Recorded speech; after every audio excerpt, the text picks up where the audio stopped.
Welcome back to Questing Beast. I am Ben. Today we're taking a look at His Majesty the Worm. This is a big, thick role-playing game in the old school style, done by the creator of the blog Rise Up Comus, which I have used in my newsletter actually quite a few times. I linked to a lot of great articles and blog posts on there. On the back here it says, New School Role-Playing Game, Old School Sensibilities. His Majesty the Worm gives fresh life to the classic Mega Dungeon experience through a focus on the mundanities and small moments of daily life inside the dungeon. So food, hunger, light, and inventory management are central to play and actually fun. The game has robust procedures, characters adventure in the underworld, rest and role-playing driven camping scenes, and plan long-term actions in the city at the center of the wide world. The relationships between companions, called bonds, power the rest and recovery mechanics of the game, so role-playing drives the game forward, and tarot cards are used as a randomizing element. Inside the book, we get the 4 phases: the crawl phase, camping phase, city phase, and challenge phase. And you're going to be in one of these phases at all times, basically. You probably plan your mission in the city, then you will go into the mega dungeon, which is the crawl. Every once in a while, you will camp to recover. And if you get into an actual fight, that is the challenge phase. This is a very mega dungeon focused game. So the assumption is you probably won't be doing a lot of overland travel, although there are some rules for that in here. The assumption is that you will be doing regular mega dungeon crawls. That is the focus. The writing is all done by Josh McCrowell, and it is published by Exalted Funeral. As usual, I'll put links down below where you can get this in PDF or in print form.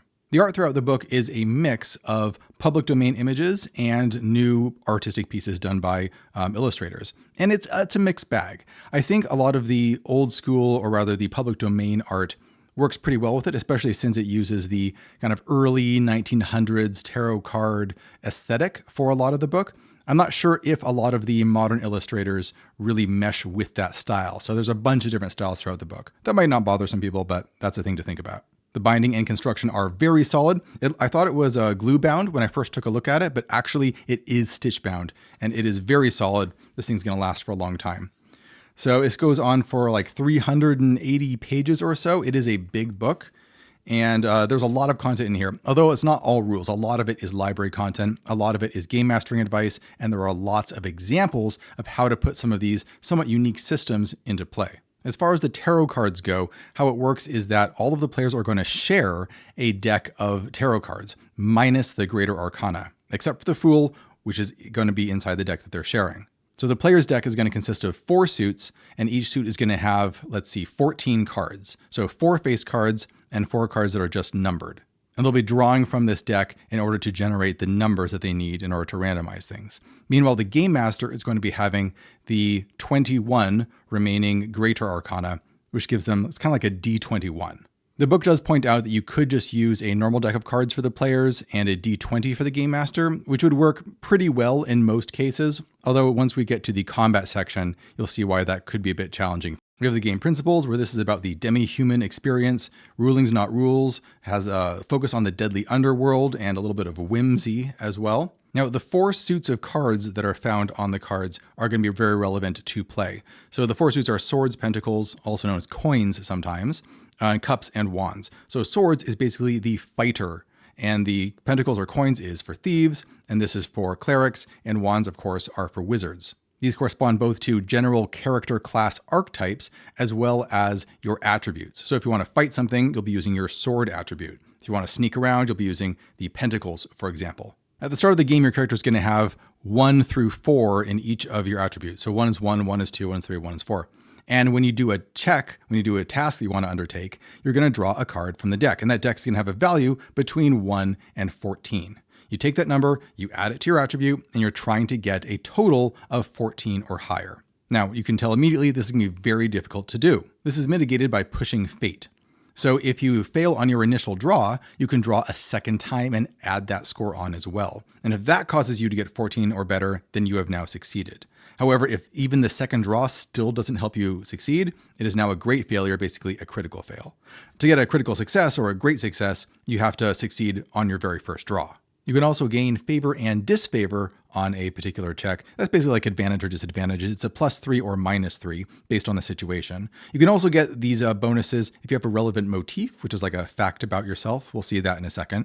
And if you spend a resolve point, which is kind of meta currency that you can spend, kind of like grit, to give yourself a little bit of bonus. You only have so many of those that you can use. And you can also get it by helping other people. The next section is on the adventurer, where we will learn how to create a character and what these characters look like in His Majesty the Worm. But first, a quick shout out to today's sponsor. Behold, the Dungeonator, Die in a Dungeon, a cooperative, narrative dungeon crawler for 1 or 2 punctual players. It's a pocket-sized powerhouse packed with hand-inked art, tough choices, myriad surprises, and several sessions worth of story-generating gameplay. Will you emerge victorious? Or will you die in a dungeon? Right away, we have a manifesto for players telling them how to think about the game world and how to think about problems in an OSR-style game. So be careful and be fierce, solve problems orthogonally, engage with the world, engage with each other, embrace the chaos. I like how character creation here works almost like in a life path style, where first you figure out where you're born, your kith and your kin. That's like your race and your sub-race, so like your particular culture that you're in. Your kin is going to give you a talent that you have mastered, and you'll choose a path. That's basically like choosing fighter, thief, wizard, or cleric. The path that you've chosen will give you some talents, one of which you have mastered, and the rest of them are going to be in training. But you're also going to look at how you got to this point of being an adventurer. So fitting in, this is about your early life. You're going to get a +1 in an attribute based on telling a story to the table about something your adventurer struggled with while young, right? You had a failed career. That's going to give you the 2 in another attribute, and you're also going to get a motif. Then an adventure calls to you, and this is going to give you the quest that your character is going to focus on resolving. Then you had your first adventure down in the underworld, and you became a full-blown weirdo, as all adventurers are. This gives you a 3 in your final attribute. All the characters work together to create their guild. That's their adventuring party. Give yourself a name, a guild roster, design a sigil for yourself. You're all bound together in the task of exploring the mega dungeon and trying to solve your individual quests and any missions that you've picked up in the city. And of course, you're going to equip yourself as well. The 4 kiths are humans, fae, underfolk, and orcs, and these are all divided into sub-races, like the underfolk are dwarves, halflings, and trolls, and the humans, well, there's lots of different those. The elves can be high elves, wood elves, dark elves, or gnomes, and so forth. Each character is going to have a concrete quest that they want to achieve. For example, kill the vampire who turned you into a thrall so that you can be restored to humanity. And everyone's going to have one of these, and the game master should work these things into something that's happening inside the dungeon. So you can go into the mega dungeon and potentially resolve this, although it might take a whole bunch of sessions and a lot of work to do so. Your motif is going to be a combination of a descriptor and a profession. For example, you might be a reformed pirate or a highborn duelist. Bonds are going to be really important. You're going to have connections to the other player characters in your party. You could be an ally, an adversary, the best friend, the love, rival, sibling, whatever. The point here is that when you have one of these bonds and you charge it by having a role-playing moment with them that fulfills certain requirements, then this bond becomes charged, and you can spend that charge while resting to help you heal and recover faster. Now, this is a pretty abstracted kind of metacurrency. Like, what does having a, let's see, we'll pick one of these right here, a rival. So charge this bond when you witness your rival succeed on a test of fate. Watching that happen would provoke some interesting role play, but why exactly does that help you heal faster? Doesn't make a whole lot of sense. So it's abstracted, you just have to go along with it. It is a reward for focusing on the role-playing aspect of dungeon crawling. Some people are going to be really into that, some people are not. Here's part of our character sheet so you can see how it's laid out here. Up here you have your status, where you can be staggered, injured, or death's door. So really there's only a couple stages of injury. You don't keep track of detailed hit points in this system. Most weapons only do 1 damage and would check one of these things, although you can also wound some of your talents to help mitigate a little bit of that.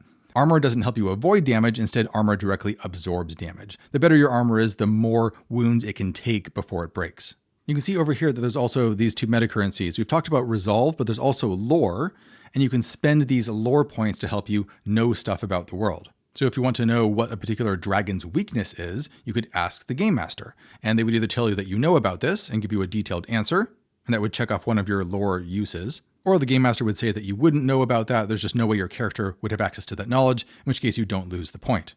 I find the system to be a little bit odd, where you can only ask 4 questions about the world, or at least more obscure questions about the world, right? Anything that's common knowledge, your character would just automatically know. But you can only find out 4 kind of obscure things about the world in between each camp session. Why 4 exactly? Why can't you draw on your knowledge if you're have a bard background and you want to know about a bunch of different things that a bard would know? Why would you be limited to 4? I'm not totally sure why that decision was made there. Now, your character also has a bunch of different talents that they're going to learn. These are like special abilities. And if you have a mastered talent, then you're going to be able to use it at any time as long as you pay the cost, often in Resolve.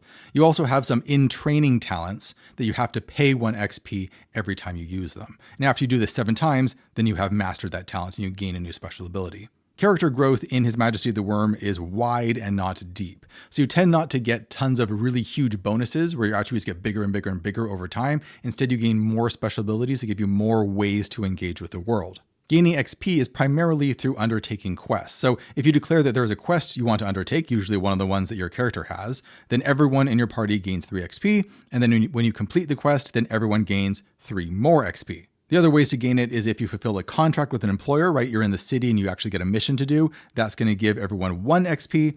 And you can also spend money while carousing to get a little bit more. This game uses slot-based encumbrance, where you have 21 spaces in your pack, which makes sense because there are 21 different cards in the Major Arcana deck that the Game Master has, so they can use that to randomize things.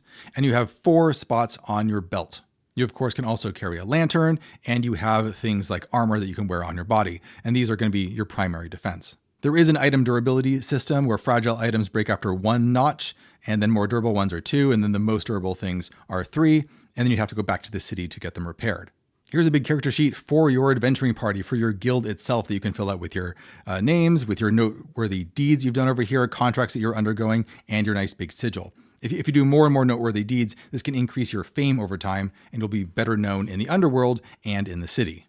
The next section is all about the different races. So starting off with humans, there's a little bit of background lore, although it points out that all of the lore can be altered or changed or ignored however you feel like it, with some human names, the different human houses that you can be born into, and arete. This is kind of like a superpower that each of the different races has that you can activate if you accomplish the right things. So for humans, that means getting married, fulfilling an oath, and defeating a member of a rival house in fair tournament or duel. And when that happens, you're given a byname. And when that byname will be relevant to a test of fate, similar to a motif, you test with favor. Oh, and each of the kins also has a particular talent that goes with it. So then there's the Fae, or the elf types, with high elves, wood elves, gnomes, and so forth. Then there's the underfolk if you want to be a dwarf or a hobbit. And of course the orcs, if you want to be earth-blooded, storm-blooded, sea-blooded, or fire-blooded. Next we have the 4 paths, or the classes, if you will. So the Path of Swords is like being a fighter, and we have all the different talents that fighters can pick up. For example, you can be a monster hunter, or be a reaver, or gain a focus on 2-handed weapons. If you want to be a thief, or a pentacles path, you could gain acrobatics, or be an ambusher, fighting dirty, being a sneak, or having things up your sleeve. The Path of Cups, or clerics, this is like being a scholar. You can get better at alchemy, and there's a whole system for that in there, which is actually kind of similar to the one in my own game, Knave 2nd Edition. You can be a beastmaster, a bookworm, be good at surgery, counseling, high chant, lore master. This layout is something that reminds me of something that I was thinking about while I was reading the book, which is that I really wish it was a little bit more condensed. There is a lot of white space throughout this book. We're going to see that more as we go through it. We frequently run into sections where there's just, half the page or more of the page is just empty. And I think that this could really have been tightened up in terms of condensing stuff into less space. I know some people really like having the white space to break things apart, but I feel like it wasn't done the proper way. Things just end up really spaced out and there's just a lot more page flipping, I think, than there is really necessary. This is especially a problem in the monster manual further on, but we'll see that when we get to it. Now, if you want to be a wizard and take wands talents, you could get counterspelling, Dwimmercraft. You're probably going to want to take gramarye. So this is basically spellcasting. You pick one of these schools and you're getting a bunch of spells from that particular school. There's an interesting pact system here as well, where in order to use your spells regularly, you often have to spend resolve, but instead of spending resolve, you can do these pacts where you forego different things in order to power your magic. So for example, forgoing armor, forgoing weapons, or never lying. Now we're looking at some of the main procedures. So this is the crawl phase. This is dungeon crawling, where most of the game is going to be taking place. And it runs pretty similar to a standard OSR dungeon crawl. You're moving from room to room, Game Master's describing what's there, you're describing what you're doing, you're making choices, and so forth. Instead of the normal random encounter roll, which we often see in old school games, you're going to be drawing a card on the meat grinder table. An example meat grinder table would look like this. You can have a different one for every level of the dungeon. And it has all the different things that could happen in a dungeon all on one table. So for example, if you get a 1 through 5, then your torches gutter. If they gutter enough times, then they go out. You can also have curiosities, which is just interesting things that you come across. There might be travel events, or there could be random encounters, or even quest rumors. This is interesting because it's similar to the hazard die system that I used in Knave, and that several other games use things similar to that. But because it's on a table and you're drawing cards, there's an interesting twist to this, which is that when you draw a card and you kind of use up that encounter, you're not going to be drawing that card again because you've already drawn it. You'll be drawing something else from inside the deck. This means that drawing the same kind of thing over and over is going to be pretty rare because the deck is only going to get reshuffled together when the players draw the Fool card from their deck. I like the principles of how to explore and investigate a dungeon, where it's all about player creativity, thinking outside the box, and physically manipulating the world with your character. Don't rely on checks to do everything. Actually search the room. Describe what you're doing. If there's a trap, describe how you are disabling it. It makes everything very physical and very tactile, which is what I like in these types of games. If you completely run out of light, then you are doomed and you can roll on this page. Something really bad is going to happen to you, like you get eaten by a grue, or you might scramble back to the surface naked and shivering. You lose all of your equipment, both from your belt and backpack.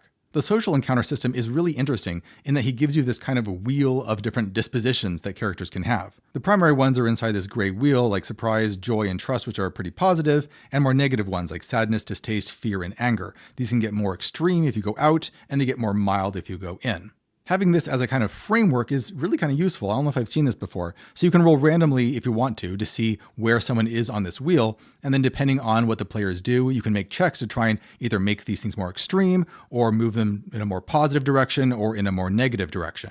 These can affect how things happen in a fight. So for example, if the monster is sad, then in a battle, those afflicted with sadness fight with abandon. They take chances they might not otherwise take. Often they attempt to move first in initiative, recklessly charging into battle and exposing themselves to danger. There are plenty of extended examples all throughout the book on how these systems work, which I really appreciate. Especially for someone who's new to role-playing, you get very concrete examples that go on for quite a while explaining what this looks like in practice, so it doesn't just stay abstract in your head. The challenge phase for combat is one of the most interesting systems in the game because it takes combat and turns it into a card game. You already have these decks of cards. We're going to use those to fight each other. This is the part of the game that I think most players are going to have the hardest time learning, just because it is a whole subsystem that is pretty different than something you have seen before in RPGs. But once you learn it, you're going to have a pretty strategic game that you can play that should be pretty rewarding. How it works is that in each round, all of the players draw 4 cards from their deck, and they keep these 4 cards in their hand. The first card that they're going to all play is their initiative card. So they're going to pick one and put it face down. What's interesting about this card is that the lower the number is, the earlier you go in initiative. That's generally good if you want to get the drop on someone. What you have to keep in mind is that this number is also your target number that other characters are trying to hit when they want to affect you. So you want this number to be high if you want to have really good defense. When it's your turn, you can take one of your other cards and use it to take an action. Now, the different actions are keyed to the different suits here, but that is not relevant during your main action. During your main action, you can use any card to take any of these actions or any other ones that you can think of. You're going to play that card when you take that action, add it to your relevant attribute, and try and hit whatever the target number happens to be. However, after each time a character makes their primary action, then everyone gets to take minor actions. But these minor actions do have to match the particular suit. So after I take my main attack, for example, the Game Master says, does anyone want to take minor actions? And if anyone around the table wants to do one of these at that time, they can, even if it's not their turn, as long as they can match the right suit. Then you go to the next player who then takes their main action and so forth. And it's really interesting the system that he's come up with in terms of how to use these cards, because using them as cards is really interesting. There's a lot of interesting mechanics you can do with that physical form. For example, to riposte, hopefully I'm saying that right, there are counterattacks that make it clear you're not to be messed around with. So you play your card face down. When you're next targeted by an attack, roughhouse, or similar action, you must reveal that card. If your riposte value is greater than the attacker's action value, you deal 1 wound to your attacker instead. If it's less than that value, the counterstrike misses. Ties go to the riposter unless the attacker is wielding a shield. Shields break ties. Now, the way the Game Master side works is a little bit different because he has his little deck of 21 cards. So he can't draw 4 cards for each of the different monsters that he's controlling. That's just way too many. It'd be a total chaos. So instead, he draws 3 cards and then adds an extra one for different criteria. So an extra one for each type of enemy, extra one for if the enemies outnumber the adventurers, and so forth. Now, if you remember, the player's deck only goes from 1 to 14, but the Game Master's goes up to 21. Now, that seems like it's kind of unfair. So here's how that's fixed. The Game Master can only use the numbers 1 through 14 for your typical actions. The numbers 15 through 21 are the greater dooms. Those are used for special abilities on the monsters, and those are all listed in the back of the book. So a monster like a dragon might have something like breathing fire. That's a greater doom. They have to play the correct greater doom card on the dragon, and then boom, he gets to do his big special ability. All weapons just do 1 wound when they hit, except for there might be some extreme weapons that maybe do 2. This is because a battle axe can kill you just as easily as a dagger can. It's all about how you use them. And when we look at the weapons, we'll see that they do have each some special little abilities and different ways that they can be used to differentiate them. If you found that description of the challenge phase confusing, there is, of course, an excellent long-form example of how that would play out with pictures showing how all the cards would be played. The camp phase is what you would do when you need to rest and recover, and typically you would want to do this once you have charged enough bonds. That kind of creates a natural ebb and flow to the game. It creates a pacing where you don't want to be resting all the time. If you'd rest all the time, it's not going to help you too much because not very much time has passed. You haven't charged enough of your bonds. Now, a certain amount of player buy-in, I think, is necessary here in terms of the way the game wants to be played. Because if the players really work together, they probably can find a way to manipulate the system so that they're charging all of their bonds really quickly, right? Like one of them is you make your person you have a bond with laugh, right? So they all just tell a joke immediately and everyone laughs. Boom, we all charge our bonds. You have to witness my rival succeeded a task. All right, you stand there. I'm going to go unlock this door. Boom, you've charged your bond. So you could manipulate it so that those are all charged really quickly. And that would, I think, mitigate or rather kind of eliminate the intent of how the system is supposed to work. So for this to function properly, you're really going to have a group of people that want to sink into the role-playing aspects of it and take that more seriously. When you're camping, you could fletch some arrows, you go hunt for some food, patrol, all the normal stuff you would do sitting around a campfire. And the assumption here, interestingly, is that you are in fact camping inside the mega dungeon because this thing is so big that going back to the surface every time you rest is often not going to be feasible. You should try and find some kind of safe area to bunk down for the night. You're going to break bread, so you're going to start consuming your rations. If you don't consume enough rations, you'll start starving, and that's going to be unpleasant. There can possibly be encounters because you'll be rolling on the meat grinder table at least once while you are camping. And then you're going to be recovering injuries based on the bonds that you have charged. There's some short little rules here for overland travel if you need them, but again, the assumption is you're probably not going to be using those. In between expeditions down to the dungeon, you will be going up to the city and getting stuff sorted. You're going to be turning in quests and getting new ones. You're going to be carousing and all of that sort of thing. You'll be paying your taxes because the city taxes every single coin that you take out of the dungeon, although wealthy treasures are not going to be taxed. So you probably want to be picking up more, large jewels and gilded mirrors and things like that. If you've accomplished any noteworthy deeds, you want to note that down. There are city events that are going to randomly change every time, so the city is always evolving. There's upkeep that you're going to have to pay to sort of figure out how much money you currently have and what kinds of items you can afford to equip yourself with for the next expedition. You can take some city actions in the city, and then you can plan your next crawl and restock the underworld. City events are divided into different curiosities and happenings. We have rumors, and travel events and signs and portents, which only happens pretty rarely. A portent might be something like the blood rain. Red clouds swollen like pustules begin raining blood. The blood flows in rivulets down the streets, pollutes cisterns, stains everything. It's gross. Some actions you can take in the city is you can bank some of your food, you can beg on the streets if you're really desperate, try and build new infrastructure, take camp actions similar to in the camping phrase, carouse to turn in some of your gold to get a little bit of XP. You can commission things to be built. This is based on the number of syllables that it has, interestingly. So the more descriptive you are about the thing you want to make, the more expensive it's going to be. You can hold a funeral to allow their player to reclaim 1 XP per 100 gold spent.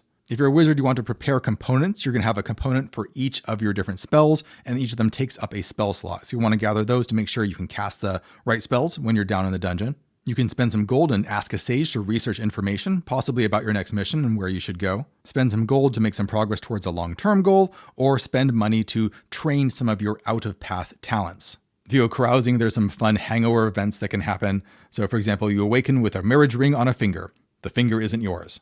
Here's some examples of how the different weapons are differentiated from each other. So if you've got an axe, for example, when an axe attack takes down an enemy, you can use the same attack value against another opponent in the same zone.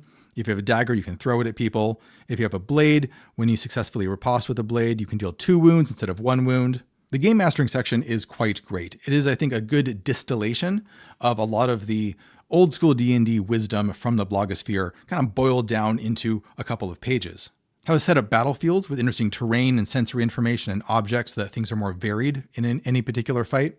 making antagonists, creating surprises, running the camp phase, different campfire discussions. So if players don't know what to talk about, you can suggest campfire discussions to get a little bit of roleplay going if you want to play it that way. There's also advice on converting other games, especially OSR games, into the His Majesty the Worm system, and some inspirational reading. A lot of it is quite good, especially the blogs, right? Blorb Principles, the Dungeon Checklist from Goblin Punch, Dungeon as Mythic Underworld from Philotomy's Musings, that's a classic. The magic system is next, and there are 4 main types of magic. These are the 4 different realms that magic comes from: the waste, the weird, the wield, and the welkin. And basically how it works is that when you are casting spells, if you have this particular talent for wizardry, then you can cast any of those spells, provided you have the correct components. Each component takes up a slot. So if you want to cast all of these, most your slots are just going to be full of those. Usually you'll have to spend one of your resolve points to cast it, although as we mentioned before, pacts can help mitigate that. And one thing to point out is that iron resists magic. So if you're wearing iron armor, then you are not going to be able to cast spells, but also you can't target enemies that are wearing iron. Lots of fun maleficence effects for when spells go bad. Those are always fun. And here is our actual spell list. What I like about it is that it doesn't have a lot of attack spells, really. Hardly any. It's mostly interesting effects that change the world. They give you new tools to interact with the environment. Here's an example. Withering can cause a wound on a character that you cast it on, but most of the other ones are things like Defying Depths, or a gust of wind, or a thunderclap, or speaking to animals. You might animate an object or enrage something, mirror meld, create a portable hole, send people to sleep. That's always a good one. Binding people, Featherfall, Guardian Angel, Heaven Fire. It's stuff that makes you be more clever rather than just pound your enemies with meteors from the sky. The alchemy system is also right up my alley because it's very similar to the one in Knave. And this is when you kill monsters, you're going to take their body parts and you're going to turn those into potions. Although strictly speaking, there's actually 3 things you can turn them into: either bombs, potions, or oils. Bombs being things you throw that create an area effect, potions affect you, and oils you can kind of smear on surfaces to do different things. This is a fairly free-form system. You got to get creative with it. So for example, if you kill a mermaid, you might take their spleen to create a potion of water breathing.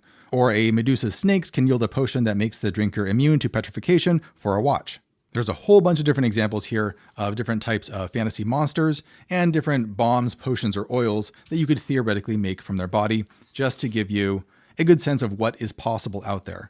You'll be creating your own monsters, and there's plenty of other monsters in this book, so you'll have to get creative, figuring out for yourself what makes the most sense. Here's our monster manual section, and it recommends kind of mixing together a theme with a threat level. So a monster could be a beast, an elemental, a man, a sorceress, spirit, or undead, and then you decide whether it's a minion, brute, strategist, elite, or dungeon lord. Take a monster and then exaggerate some part of it, or mix it together with another creature to create something new. So each monster has a little bit of fiction right there. It has their basic attributes, their health and defense, what they like and what they hate. That's always good to know for motivation, so you know how to affect them psychologically.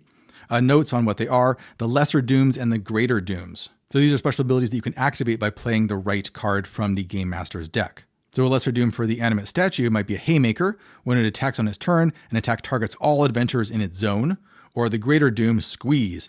Play a greater doom card to squeeze all grabbed adventurers, automatically dealing them a wound. That would combo together with the grab action over there. The way that these are laid out is, again, I mentioned this before, something that bothers me a bit, where there's one monster on every page. And I understand why you're doing that, so it's easy to find each monster on each page, but it means that there's tons of unused space. It means I am flipping through way more pages than are actually necessary to list all of these monsters. I just wish this was really made more succinct and tightened up. Most of your standard monsters are in here: griffins, harpies, imps, djinns. You have dungeon lords like Lich the Yellow King. If you want a super big monster, he covers several pages of description right here, describing how he works. Lions, mimics, nymphs, ogres. Basically, each level of the dungeon is going to have a dungeon lord that's running it. And the guy running the entire mega dungeon is, of course, His Majesty the Worm, a huge dragon down at the very bottom. A section at the back is on city creation, and this is quite fun because it is another little mini game where you start at the center, you kind of create 4 cards going around it, and then the type of cards that each of these are tells you how many more cards to draw going around those, and each of these cards ends up being a district in the city. And each of these cards has a whole description on what that district is, whether it's the Mortuary of the God Kings, or the Temple of Strength, or the Vinegar District, or the Silent Quarter, or the Court of Swords. and each has sensations and a bunch of special city actions that you could take if you travel there. This is a lot of fun, and I can see just generating cities for the heck of it and seeing what comes out and how all the different districts speak to one another and how they combine together to make something unique. This will be a fun mini game to play whether or not you are running this particular system. The next section is on building your own mega dungeon, which is quite a lot of fun. It talks about how to generate the underworld layout, how to talk about depth, how to create maps. You need to make sure that there are shortcuts and choke points and feedback loops so that you can really explore the dungeon, not just travel through it in a straight line. When you're writing room descriptions, you want to make sure that there's a reason to explore, flee, talk, fight, breathe easy, experiment, surprise, or return. Maybe one or two of these mixed together in each room so that there's a lot of variety in terms of why you want to go here or here. There's advice on how to build your own meat grinder that's unique to a particular dungeon. And this comes with a whole bunch of dungeon seeds as well. That's so fantastic. So some of these are Dice and Logos maps, and others are created by other artists, but each one is a little summary of a possible dungeon level with sights and sounds and smells and structures, common monsters that are there, and a little bit of fiction about it. So this gives you an idea to start from when creating your own mega dungeon. You can just use this as is and go through and label the rooms. The City of Ruin, the Pits, the Belly of the Beast, the Drowned Wedding. I love how each of these isn't just another maze of rooms. They all have a distinct feel to them. I like that because I think each level of a mega dungeon should be its own distinct zone. It should have its own feel, its own aesthetics, its own little world almost. The House of Many Angles. This is fun because it's clearly a cube, right? So you could cut this out, fold it into a cube shape, and now you have a three-dimensional dungeon level to travel through. Whole section on creating interesting rooms with lots of advice for things like you want to put a merchant in there or a machine, false tomb, magic wall, river, water wheel, well, and so forth. If you want even more ideas, of course, you should check out Knave 2nd Edition, where I have hundreds of ideas you can combine together to make any kind of dungeon room. And I love his advice on creating traps. This is classic OSR stuff, where you're creating a dangerous situation that players can think their way through if they just sit down and put their minds to it. Traps that are just, oh, you stepped on the wrong block and so you have fallen into a pit and taken 3 damage. That's just not interesting. That doesn't provide interaction and choices, and this is all about doing that. They don't have to be very complicated either. So for example, a great one right here, Mysterious Tower, Acid Lake. You have a mysterious tower in the middle of a lake, and the lake is acid. You touch it, you start melting. How are you going to get to the tower? Well, there's all sorts of ways you could get around it, but we're not going to tell you. You are going to figure that out. And at the very back of the book, to make sure that you have something to run, there is the Tomb of Golden Ghosts. This is an actual dungeon that is fleshed out. It's got its meat grinder. It has all its room descriptions. You can take it and you can run it as soon as you learn the rules in this book. By the way, an interesting piece of advice in here is that you should always give players a player map of the entire dungeon level once they start out running it. This is interesting because I've done this before with one particular dungeon that I ran, and there's some interesting pros and cons to it. On the downside, it's weird that they get to see what the whole dungeon is like before they've explored it. Now, you can solve this problem by having it be a sketch that another adventurer has given them. I think that's a good way to do it because the upsides are pretty dramatic, and that is it gives them directions to travel in. Whenever they're going through a door, it's not just like, well, this is the first door we came to, so I guess we should open it. They can see the general layout, although they don't know what's in the rooms, and this gives them the ability to plan their route. It makes them much more motivated to go this way, and then maybe we'll try and loop back around this way. And then when they do that, they'll find that maybe the dungeon isn't exactly like it is on the map, or maybe the contents of the rooms prevent them from fulfilling their initial plan, and they have to make adjustments and so forth. Nice big index at the very back of the book, and we have the character sheet, which is kind of 4 little sheets, really. You could double-side it and then fold it over into a little booklet.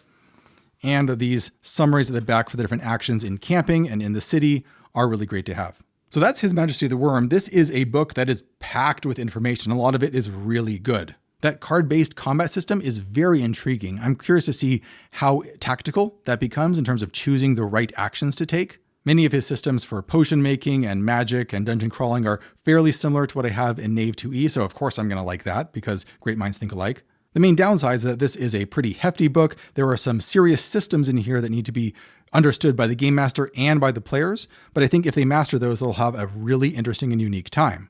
It's cool to see people taking these old school principles and reinterpreting them in a new framework, like with a card-based system, as this book does. If this looks interesting to you, I will of course put links in the description below for where you can pick it up in PDF or in print form. And as always, thanks for watching everybody. I'll see you next time.